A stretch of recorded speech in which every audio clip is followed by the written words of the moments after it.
আজকে যে ঘটনা ঘটেছে এরা কারা আপনার? আমার মামা আর নানি। মামা নানি। আচ্ছা, আজকে ঘটনাটা কি একটু বলেন তো। আমার ছোট মামা বড় মামার সাথে ফাজলামি করছিল। ওটার জন্য নানি দুজনকে আলাদা এমনি মারে, নানি ওদেরকে মেরে আলাদা করে দিয়েছিল। ওটা দেখার পর আমি চলে এসেছি। পরে দেখি আবার নানি চিল্লাচ্ছে, তো প্রতিদিনকার মতো চিল্লাচ্ছে, তাদের আমার যায়নি। পরে মামাও চিল্লাই উঠছে, ওটার জন্য আমি প্রতিদিনকার চিল্লাই। পরে মামা জরুরি আমার নাম ধরে চিল্লাচ্ছে। তখন দেখতে গেছি, তখন দেখি নানি ক্যাথে শুয়ে আছে, ওদিকে চেটে আছে। আর মামার ছোট মামা হাসের মরমক ধরে আছে। আমি দেখতে গেছি, আমার হাসে থাকতে এসছে। আমি দৌড় মেরে বের হয়েছি আর গেট লাগিয়ে দিয়েছি। আপনার কি বড় মামাই কি ছোট মামা এবং আপনার নানিকে কুপাচ্ছিল? আপনি সচক্ষে দেখেছিলেন? আচ্ছা, কি দিয়ে কুপাচ্ছিল? বটি দিয়ে। আচ্ছা, তো এই যে আপনার বড় মামা কি মাদকাসক্ত? আচ্ছা, এরকম ঘটনা কি এর আগেও ঘটেছে? এর আগেও হয়েছিল দুবার।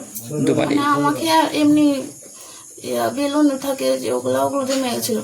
আর ছোট মামাকে চাকু দেখবার মেরেছিল, হাতে কেটে গেছিল। আর নানিকে একবার ফেলে দিয়েছিল, দ্বিতীয় শীত দাঁড়িয়েছিল, তখন ফেলে দিয়েছিল ওই দিকে। আচ্ছা, ঠিক আছে। আমি বাসায় ছিলাম, পাশের বাসার লোক আমাকে ফোন দেয়, যে বলে যে ওনার এক ছেলে ওর এক ভাইকে আর ওর মাকে কুবাচ্ছে আসে। আমি তৎক্ষণাৎ থানাতে ফোন দিয়ে এক পুলিশ ডাকে। তখন পুলিশ এসে কয়টার সময় ঘটনা? অনুমানিক 11:30। 11:30, রাত 11:30। 11:30।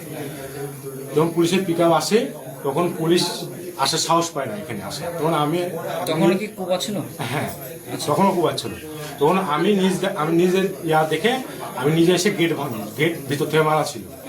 তখন আমরা এই গেটটি না এই গেটটি এটা খোলা ছিল। এটা খোলা ছিল। আচ্ছা, তখন আমি এসে গেট ভাঙতে লাগি।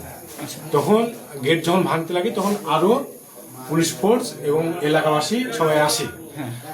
এসে তখন সবাই সহায়তা করে। তখন আমরা গেট ভাঙে ঢুকতে যখন লাগি, তখন ওই ব্যক্তি, যে ব্যক্তি কুবাচ্ছিল, সেই ব্যক্তি হাসা ওই যে গেট ভাঙে ঢুকতে লেগেছে, তখন হাসে কোপ মারতে লেগেছিল। আপনাদেরকে? হ্যাঁ, আমাদের। তখন আমার হাতে ইট ছিল, ইট দিয়ে মারি ওকে থামানোর জন্য। হ্যাঁ, থামানোর জন্য। তখন ওই যে পাশের ঘরে ঢুকে যায়। তখন আরেকটা যখন ইট মারি, তখন ওই পড়ে যায়। তখন আমরা এলাকাবাসী হই মারে ঢুকে, তখন আমরা ওনাকে বাইর করি। তখন কি যিনি মারছিল ওনার নাম কি জানেন? আচ্ছা, ওনার কি এই জায়গাতে নতুন বসবাস করছে? হ্যাঁ, নতুন। এনাদের বাসা অন্য সময়তে কাজলাতে ছিল, এখানে এসে নতুন বাসা পেয়েছে, বেশি দিন হয়নি। আচ্ছা, আপনি যখন ঢোকার পর কি দেখলেন? আমি ঢুকায় দেখি দুজন আর মা ছেলে পড়ে আছে।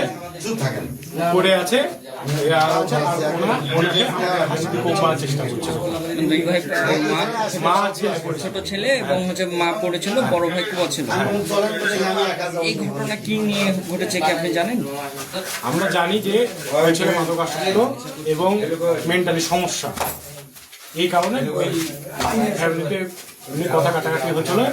এই কারণে এই কথা কাটাকাটির কারণে ওই মা ছেলে ভাইকে কোপায়।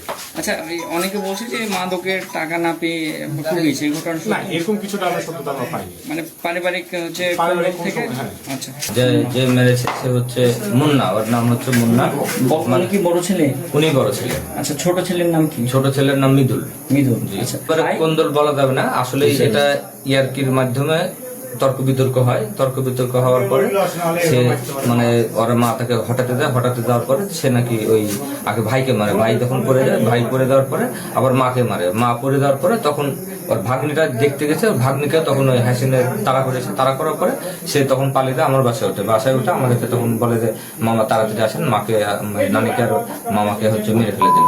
তখন আমরা পুলিশকেও ফোন দিই, আশেপাশের লোকজনকেও ডাকাডাকি করার পরে এক পর্যায়ে ওর মামাকে ফোন দিই, যে গেটের তালা নিয়ে চাবি নিয়ে আসার খোলার পরে তারপরে আমরা সাবল দিয়ে এই গেটটা ভাঙি। আচ্ছা, এখন পুলিশ এসেছিল ওই সময়। মারা গেছে না, এখনো মারা যায়নি, সুস্থ আছে হয়তো সম্ভবত। আমরা দোয়া করছি আল্লাহ যেন সুস্থতা দান করে।